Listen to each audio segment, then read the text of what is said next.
वाईजवळ एक असं स्थान आहे जिथे दिवसाढवळ्या सुद्धा भीतीची एक थंड लहर अंगावरून जाते। हे गाव सामान्य नाही आणि इथली माती सुद्धा साधी नाही। हे ठिकाण आहे काळ्या जादूचं महाराष्ट्रातलं सर्वात जागृत शक्तिपीठ। ही कहाणी आहे धावजी पाटील यांची, एका सामान्य माणसाचा अघोरी होण्यापर्यंतचा प्रवास। कुटुंबाने लग्न लावून दिलं, पण धावजींचा जीव संसारात नाही तर स्मशानात रमत होता। रक्ताच्या नात्यांचा त्याग करून धावजींनी थेट बंगालचं काळं जंगल गाठलं।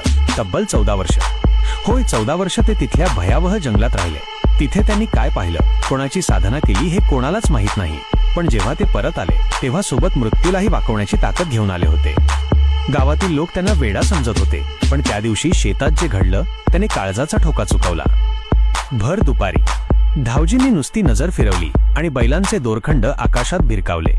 बघता बघता जमिनीवरचे 8च्या 8 धिप्पाड बैल हवेत उचलले गेले आणि चक्रीवादळासारखे गोल गोल गरगरू लागले।